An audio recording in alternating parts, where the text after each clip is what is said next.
Standing up was a terrible idea. Consider what it cost. A four-legged animal is stable, fast, and can accelerate hard. Standing on two legs makes you slower over short distances than almost anything that wants to eat you. It puts your entire body weight through a spine that evolved as a horizontal beam, producing back problems that affect an enormous share of the population. It narrows the pelvis while the head keeps getting bigger, which makes human childbirth dangerous in a way that is unusual among mammals. It concentrates load on knees and ankles that fail regularly. It exposes the soft front of the body, and it means falling from a considerable height rather than stumbling. Nobody would design this. And yet walking upright is the single oldest defining feature of our lineage. Older than large brains, older than stone tools, older than anything else that distinguishes us. It came first, and everything else was built on top of it. So what was worth all that? Let's dig into this properly, because the timeline is the first surprise. Bipedalism is old. Fossils showing adaptations for upright walking go back at least 4 million years, and the evidence pushes considerably further. Australopithecus afarensis, known from the specimen commonly called Lucy, dating to over 3 million years ago, had a pelvis, knee, and foot structure clearly indicating habitual bipedal walking alongside a brain roughly the size of a chimpanzee's. The most direct evidence is not skeletal at all. At Laetoli in Tanzania, a set of footprints was preserved in volcanic ash dated to around 3.5 million years ago. They show a walking gait with a rounded heel strike, a developed arch, and a forward-pointing big toe rather than a grasping one, the pattern of an upright walker rather than an ape moving awkwardly on two legs. Earlier candidates pushed the date back further. Ardipithecus ramidus from around 4.5 million years ago shows a mix of features suggesting upright walking on the ground combined with retained climbing ability. Aurorin tuganensis and Sahelanthropus tachidensis, dated to around 6 and 7 million years ago respectively, have been argued to show bipedal adaptations, and both are debated, with critics questioning whether the evidence supports the interpretation. This detail is worth sitting with directly because of the sequence it establishes. Bipedalism appears millions of years before brain expansion, millions of years before stone tools, and long before anything resembling modern human behavior. The popular image of an ape gradually straightening up as it got smarter has the order backwards. We stood up first, with small brains, and got clever much later. Let's talk about the anatomy that had to change too, because the list is long and it explains why the transition took millions of years rather than happening at once. Walking upright is not a matter of standing a quadruped on end. Nearly every part of the skeleton below the neck was reworked, and several parts above it. The foot changed most dramatically. An ape foot is a grasping organ with a divergent big toe capable of opposing the others, suited to gripping branches. A human foot has the big toe aligned with the rest, two arches that flex and recoil to store and return energy with each step, and a heel enlarged to absorb impact. That conversion sacrificed climbing ability almost entirely, which is a substantial thing to give up. The knee shifted position, angling the thigh bone inward from hip to knee so the feet land close to the body's midline. Without that, walking would require swaying side to side over each leg in turn, which is exactly what a chimpanzee does when it stands and walks. That inward angle is visible in fossil knees and is one of the clearest indicators of habitual bipedalism in a specimen. The pelvis was rotated and shortened, changing the orientation of the muscles attaching to it so they stabilize the trunk over a single supporting leg rather than driving a horizontal body forward. Balancing on one leg is what walking actually consists of, and it requires muscles arranged to prevent the pelvis dropping on the unsupported side. The spine acquired its curves, and the opening where the spinal cord enters the skull moved from the rear of the brain case toward the center of its base, so the head sits balanced on top of the column rather than being held forward by neck muscles. That last feature is measurable in fossil skulls, and is used to infer posture even where no other bones survive. Let's talk about the leading explanations too, because there are several and they are not mutually exclusive. The energy argument has the strongest support. Studies measuring oxygen consumption in humans walking, and in chimpanzees moving both bipedally and on their knuckles have found human walking to be substantially more economical, by some measurements around a quarter of the cost of chimpanzee locomotion for a given distance. Human walking is efficient because of specific anatomy: long legs, an arched foot that stores and returns elastic energy, and a gait that works like an inverted pendulum with the body vaulting over a straight supporting leg so that energy is repeatedly exchanged between height and speed rather than being generated afresh each step. Efficiency matters if you travel far. The context proposed is a period of climatic change in Africa in which continuous forest gave way to more open and patchy woodland, with food resources spread further apart. An animal needing to cover more ground between meals benefits enormously from cheaper locomotion, and the saving compounds across a lifetime. The freed hands argument is the one most people know, and it needs care. Bipedalism does free the hands, and that is seriously consequential. Carrying food, infants, tools, and materials becomes possible in a way it is not for a knuckle walker. Some researchers have emphasized carrying specifically, arguing that transporting food to share or to a safer location provided direct advantage. The complication is chronology. Stone tools appear in the record from roughly 3.5 million years ago at the earliest, well after bipedalism was established, so tool use cannot have driven the original transition. Freed hands were an opportunity that took a very long time to exploit. Carrying, however, requires no technology and could have operated from the beginning. Let's talk about what we started from too, because the answer is less obvious than the usual picture suggests. The standard image has our ancestors as knuckle walkers resembling chimpanzees, gradually rising. That assumes the last common ancestor of humans and chimpanzees looked essentially like a chimpanzee, and there are reasons to doubt it. Chimpanzees and gorillas both knuckle walk, which was long taken as evidence that the shared ancestor did too. Detailed comparison of how they do it has complicated that, with some researchers arguing the two species knuckle walk differently enough to suggest they arrived at it separately rather than inheriting it.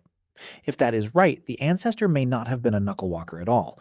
The Ardipithecus material has been influential here. Its hand does not show the specializations associated with knuckle walking, and its overall anatomy has been described as unlike any living ape, combining ground-based upright walking with climbing using a grasping foot.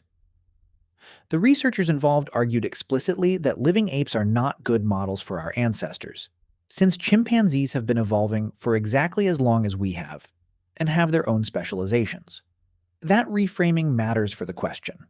If the starting point was a generalized ape moving in varied ways through trees and on the ground rather than a committed knuckle walker, then the transition to bipedalism looks less like a dramatic reinvention and more like one behavior among several becoming dominant. The orangutan branch walking observations fit that picture, as do the postural feeding accounts. It also means the fossils we most want are the ones we have least of. The period between roughly 10 and 6 million years ago, spanning the divergence itself, is poorly represented in the African fossil record, largely because forested environments preserve remains badly. The transition we are trying to explain happened in the part of the record that is thinnest. Let's talk about heat too, because this represents an argument with real explanatory power. An upright body in equatorial conditions presents far less surface area to overhead sun than a horizontal one, particularly around midday when solar radiation is most intense. Modeling has suggested the reduction in heat gain is substantial. Standing also lifts the body away from hot ground and into faster moving air above it, improving convective cooling. This connects to the loss of body hair and the development of an exceptional sweating capacity, both of which suit an animal active in open sunlight. The combination allows movement during the hottest part of the day when most predators and prey are inactive, which is a truly valuable niche. The criticism is one of timing again. Bipedalism appears to predate the shift to fully open environments, and evidence associated with the earliest candidates suggests wooded rather than open habitats. That weakens the thermoregulation account as an initial cause while leaving it plausible as a factor sustaining and refining bipedalism later. Let's talk about the alternatives too, because several other proposals have serious advocates. The postural feeding hypothesis argues that upright posture developed for reaching food while standing among branches or on the ground beneath them, and observations of chimpanzees standing bipedally while feeding in particular contexts have been offered in support. A related and influential proposal notes that orangutans move along flexible branches by walking upright on their hind limbs while holding overhead branches for support, and suggests that upright walking may have originated in the trees rather than on the ground, with the ground-dwelling version a later specialization of a posture that already existed. Display and threat behavior has been proposed. since standing upright makes an animal appear larger and is used in threat displays by various primates. By the way, if you want to go even deeper into the secret lives of ancient humans, I just launched a full course called The Secret Lives of Ancient Humans. 10 modules, 3+ hours of content covering everything we never talk about on YouTube. What they feared, how they communicated, what hunted them, and much more. Plus an exclusive PDF guide included. Link in the description. See you inside. Carrying, as noted, has its own advocates. Wading in shallow water has been suggested, and it should be distinguished clearly from the much broader aquatic ape hypothesis, which proposes an extended semi-aquatic phase in human ancestry, and is rejected by essentially all specialists in the field as unsupported by the fossil and comparative evidence. The most defensible position is that no single explanation accounts for it. A behavior that started as occasional postural feeding or branch walking could be gradually refined by selection acting on carrying, energy efficiency, and heat management at different points, with the anatomy accumulating across millions of years. One further consequence deserves mention, since it connects bipedalism to almost everything that followed. Standing upright changes the position of the head, and with it, the field of view. A quadruped's eyes sit low, close to the ground, with sightlines interrupted by vegetation. An upright animal in open or patchy terrain sees considerably further, which matters for spotting predators, tracking the movement of herds, and navigating across distance. Height above ground is a genuine advantage in landscapes where visibility is the difference between noticing something and being surprised by it, and it comes free with the posture. Let's talk about running too, because it is a separate capability from walking and appears much later. Humans are poor sprinters by any standard. Almost any comparable animal beats us over short distances, and this is not close. Over distance, the picture inverts. Humans are among the better endurance runners in the animal world, capable of sustaining moderate pace over many kilometers in conditions that would force most mammals to stop. The reasons are anatomical and physiological: an elastic Achilles tendon and arched foot storing and returning energy at each stride, a large gluteal muscle that stabilizes the trunk during running specifically, a ligament running from skull to spine that steadies the head, shoulders decoupled from the head so the torso can rotate independently, and above all, the ability to shed heat by sweating while continuing to move. That last point is the decisive one. Most large mammals cool by panting, which is difficult to do while galloping because the breathing rhythm is coupled to the stride. An animal that must stop to cool down can be followed until it overheats. Researchers have proposed that this combination supported persistence hunting, pursuing an animal at a pace it cannot sustain in the heat until it collapses.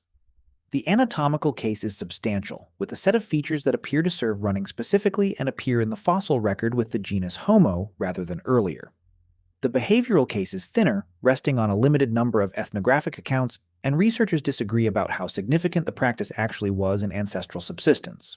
What is not disputed is that the running adaptations are real, that they are separate from the walking adaptations, and that they appear roughly 2 million years ago rather than 4. Walking upright came first by a very long margin, and running was built on top of it later. Let's talk about what it cost too, because the price is still being paid and it explains a great deal about human medicine. The spine was reoriented from a horizontal beam supported at both ends into a vertical column bearing compressive load, and it developed curves to manage that. Those curves work, and they concentrate stress at particular points, which is why lower back problems are so extraordinarily common and why disc herniation occurs where it does. The pelvis was reshaped for upright support, becoming shorter and broader, and that constrained the birth canal at precisely the point in evolutionary history when infant head size was about to increase substantially.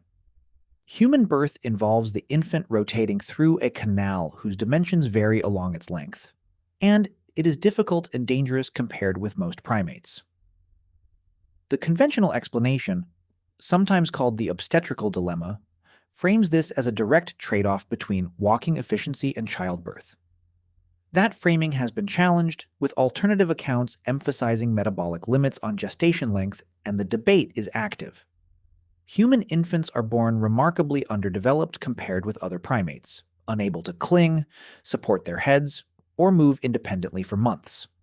Whatever the precise cause, the consequence is an extended period of helplessness requiring intensive care, which has knock-on effects across human social organization. Knees and ankles bear loads they were not originally shaped for, and injuries to them are among the most common in the human body. Varicose veins, hernias, and problems with the pelvic floor all relate to gravity acting on an anatomy reoriented through 90 degrees. Let's talk about what carrying made possible too, because it may be the most consequential of the freed hand effects, and it required nothing to be invented first. An animal that can transport things can separate where food is found from where it is eaten, and that separation changes social life fundamentally.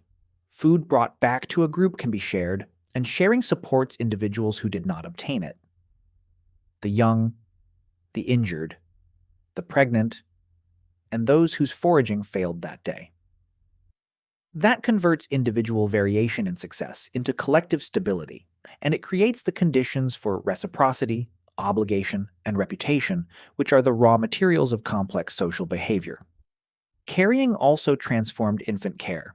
Ape infants cling to their mother's fur, which requires both a grasping foot and hair to grip.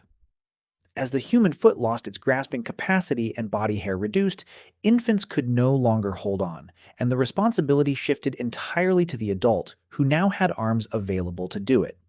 That is a substantial burden, and it is frequently cited as one of the pressures favoring cooperative childcare, in which individuals other than the mother contribute to raising offspring. Cooperative breeding is unusual among primates and characteristic of humans, and some researchers place it near the center of how human social cognition developed. Water carrying deserves separate mention since it extends the range at which a landscape can be exploited. An animal that must return to water regularly is tied to it. One that can carry water is not. Containers of any kind are archaeologically invisible for most of this period, and the capability to carry preceded any surviving evidence of what was carried in. None of this could happen for a knuckle walker, whose hands are load-bearing during travel. Freeing them was not useful because of what could be made, it was useful immediately because of what could be moved. Let's talk about other bipeds too, because the comparison shows how unusual the human version is. Two-legged locomotion is not rare in itself. Birds are bipedal, and so are the dinosaurs they descend from. Kangaroos, some rodents, and various lizards move on two legs. What is rare is the specific human arrangement. Nearly every other biped balances with a tail or an inclined body. A theropod dinosaur carried its spine roughly horizontal with a long tail counterbalancing the front, pivoting at the hips. Birds retain a version of this, with the femur held relatively horizontal and the visible leg bending in the opposite direction to what people assume. Kangaroos use a heavy tail as a support and a counterweight, and move by hopping, which is efficient at speed and awkward slowly. Humans do something different. The spine is vertical, the body is balanced directly over the feet, with no counterweight, and the gait is a controlled fall. Each step involves toppling forward and catching yourself with the swinging leg. That is why walking is cheap, and why balance is a continuous, active problem, requiring constant small corrections from the inner ear, vision, and sensors throughout the body. It is also why balance deteriorates noticeably with age, and why falls become such a serious health issue in older adults. Among primates, occasional bipedal walking is widespread. Chimpanzees, gorillas, bonobos, and various monkeys stand and walk on two legs in specific circumstances, carrying, waiting, displaying, or reaching. None is anatomically committed to it, and all move less efficiently that way than on four limbs. That distribution is informative. The behavior was available to the ancestral population as an occasional option, as it remains for living apes. What happened in our lineage was that the occasional option became obligatory, and the anatomy reorganized around it over millions of years until returning to four limbs was no longer possible. Let's talk about how the fossils are read too, because claims about early bipedalism rest on inference from fragments and the methods deserve scrutiny. Complete skeletons are extraordinarily rare. Most specimens are a jaw, a few teeth, a piece of skull, or an isolated limb bone, and the argument that a given creature walked upright is generally built from a small number of features. Certain elements carry disproportionate weight. The position of the opening where the spinal cord meets the skull indicates how the head was carried, and it can be assessed from a skull base alone. The angle of the thigh bone where it meets the knee indicates whether the feet landed under the body. The shape of the pelvis, where any survives, is close to decisive. Foot bones showing arch development and a non-grasping big toe are equally strong. The disagreements arise when specimens combine features. Several early hominins show adaptations for upright walking alongside retained climbing traits. Curved finger bones, shoulder joints, oriented for overhead use, and foot bones suggesting some grasping ability. Interpretations divide over whether those retained features were functional, indicating a creature that both walked and climbed regularly, or were evolutionary leftovers no longer under selection. That distinction is difficult to settle, and it determines what the fossil is taken to demonstrate. Trace evidence like the Laetoli footprints is valuable precisely because it records behavior rather than potential.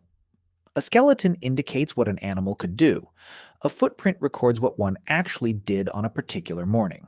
The same applies to the more recently reported prints from the same site interpreted as a second, differently proportioned walker, which if correct would indicate more than one bipedal species present in the same landscape. Let's zoom out and pull all of these different threads together. Bipedalism is the founding adaptation of the human lineage, established by 4 million years ago and probably considerably earlier, long before brain expansion or tool use. The Laetoli footprints demonstrate a fully modern walking gait 3.5 million years ago in a creature with an ape-sized brain. The strongest single explanation is energetic. Human walking is substantially cheaper than ape locomotion over distance, which matters enormously in landscapes where food is dispersed. Freed hands allowed carrying long before they allowed tool use. Reduced solar exposure and improved cooling supported activity in open sunlight, though the timing suggests this refined bipedalism rather than causing it. Origins in tree-based upright movement or postural feeding remain live possibilities for how it began. The costs were substantial and permanent. Back pain, joint failure, difficult childbirth, and helpless infants requiring years of care. Those costs were paid because something about moving upright was worth more over millions of years than everything it broke. Which leaves an interesting thought worth sitting with. Every distinctively human thing, the tools, the brain, the language, the hands that build everything around you, sits on top of a decision made by small-brained apes on an African woodland floor, whose entire innovation was that they got up and walked.